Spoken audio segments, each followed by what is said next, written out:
तो जय हिंद दोस्तों, आज की इस वीडियो में हम बात कर रहे होंगे कि अगर आप आने वाले दिनों में ट्रेन से यात्रा करने वाले हैं तो अलग अलग राज्यों के क्या क्या नियम हैं।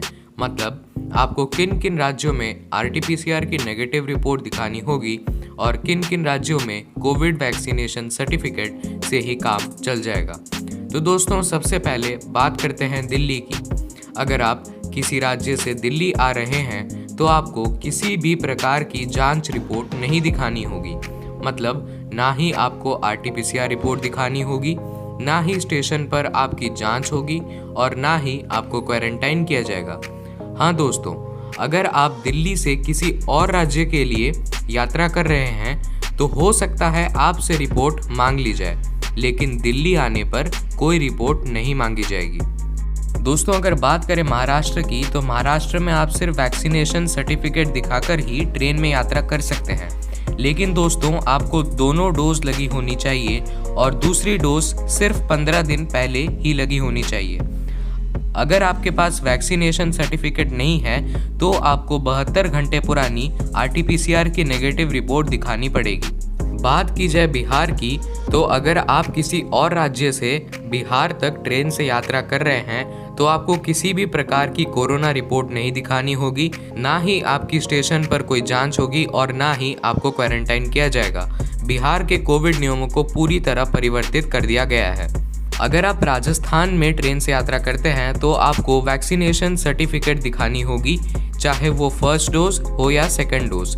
दोस्तों अगर आप किसी और राज्य से राजस्थान तक ट्रेन से यात्रा करते हैं तो आपका वैक्सीनेशन सर्टिफिकेट से ही काम चल जाएगा, चाहे वो फर्स्ट डोज हो या सेकेंड डोज। लेकिन अगर आपके पास वैक्सीनेशन सर्टिफिकेट नहीं है तो आपको 72 घंटे पुरानी RT-PCR की नेगेटिव रिपोर्ट दिखानी पड़ेगी। दोस्तों बात की जाए पंजाब की, तो अगर आप किसी और राज्य से पंजाब तक ट्रेन से यात्रा करते हैं तो आपको पंजाब के ऑफिशियल ऐप पर रजिस्टर करना पड़ेगा। यात्रा के दौरान आपको कोई कोरोना के सिम्टम आते हैं तो रेलवे स्टेशन पर आपकी जांच की जाएगी। फिलहाल ऐसा कोई नियम नहीं है कि आपको कोविड रिपोर्ट या फिर वैक्सीनेशन रिपोर्ट दिखानी पड़ेगी। अब दोस्तों बात करते हैं हिमाचल प्रदेश की।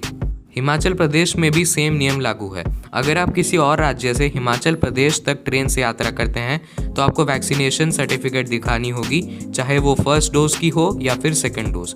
लेकिन अगर आपके पास वैक्सीनेशन सर्टिफिकेट नहीं है तो आपको 72 घंटे पुरानी RT-PCR की नेगेटिव रिपोर्ट दिखानी होगी। बात की जाए असम की, तो आपको यहाँ पर दोनों डोज वैक्सीनेशन की सर्टिफिकेट दिखानी पड़ेगी। अगर आपके पास सर्टिफिकेट नहीं है तो आपको 72 घंटे पुरानी RT-PCR की नेगेटिव रिपोर्ट दिखानी होगी। लेकिन अगर आपको यात्रा के दौरान कोई सिम्टम आते हैं कोरोना के तो रेलवे स्टेशन पर आपकी जांच की जाएगी। अब बात करते हैं छत्तीसगढ़ की। तो दोस्तों छत्तीसगढ़ में आपको 96 घंटे यानी कि 96 आवर्स पुरानी RT-PCR की रिपोर्ट दिखानी पड़ेगी। अगर आपके पास RT-PCR की रिपोर्ट नहीं है तो आप वैक्सीनेशन सर्टिफिकेट दिखा सकते हैं, चाहे वो फर्स्ट डोज की हो या फिर सेकेंड डोज की। और दोस्तों ओडिशा सरकार ने पूरी तरह छूट दे दी है। मतलब कि अब अगर आप किसी और राज्य से ओडिशा तक ट्रेन से यात्रा करते हैं तो आपको ना ही क्वारंटाइन किया जाएगा, ना ही आपको ई-पास दिखानी पड़ेगी और ना ही आपको RT-PCR रिपोर्ट दिखानी पड़ेगी। दोस्तों अगला राज्य है कर्नाटका। अगर आप केरला या फिर महाराष्ट्र से कर्नाटक तक ट्रेन से यात्रा करते हैं तो आपको 72 घंटे पुरानी RT-PCR की नेगेटिव रिपोर्ट दिखानी पड़ेगी।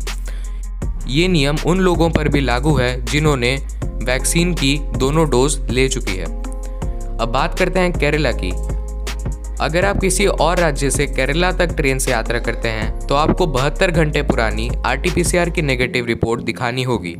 लेकिन इसमें उनको छूट मिलेगी जिन्होंने वैक्सीन की दोनों डोज ले ली है। बात करें तमिलनाडु की, तो अगर आप केरला से तमिलनाडु तक ट्रेन से आते हैं तो आपको 72 घंटे पुरानी RT-PCR की नेगेटिव रिपोर्ट दिखानी होगी। लेकिन अगर आपने वैक्सीन की दोनों डोज ले ली है तो आपको RT-PCR रिपोर्ट की ज़रूरत नहीं है।